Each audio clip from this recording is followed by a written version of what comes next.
I'm standing here at the long border at Great Dixter. Light looks beautiful to my eyes, but not so good through the camera. But it's just really worth having a look at some of this stuff. Really fantastic mix of dahlias in amongst all the other,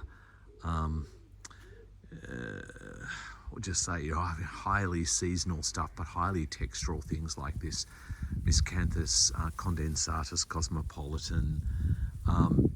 Beautiful combination. I love this with the Hydrangea paniculata in here and the Phytolacca, those threads of pink, and that really simple single white dahlia, and then kind of merging into this collarette dahlia here, and a number of incidents down the border where the red dahlia is really glowing in a way that I don't remember seeing it in the past. But these jewel-like colours are just so wonderful this year, particularly. I just think it is just a glow.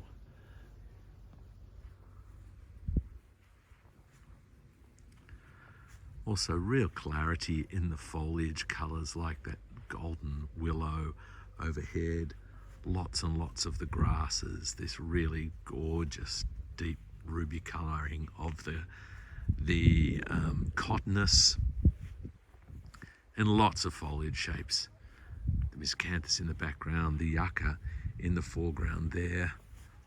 This persicaria appears all over the garden, just dangling as it does, straight up to about 6, 7, in this case it would be 8 or 9 feet tall, and then just at the very top just hangs over with those glowing pink flowers with, in this case, the orange canna and the red dahlia. Just is so fabulous. This is really thrilling colour scheme.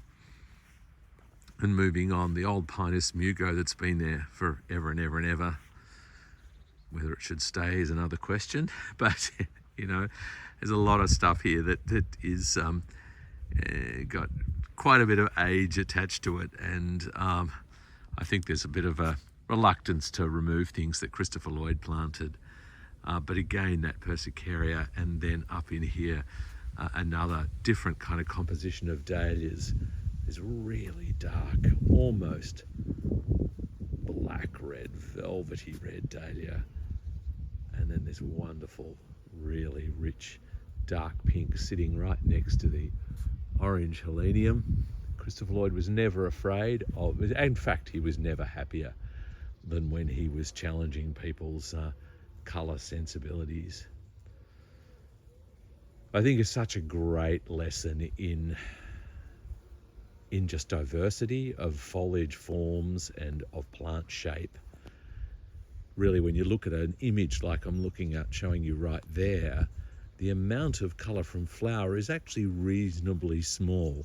To my eyes, it actually does look rather more impacting than it does down the lens. But it's a really good lesson in really, when you've got all the foliages right, it's remarkable how little you need in bloom.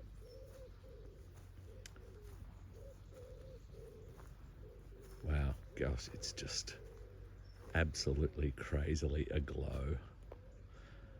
And of course, just sitting so beautifully as a kind of foreground to that amazing roof line of the house.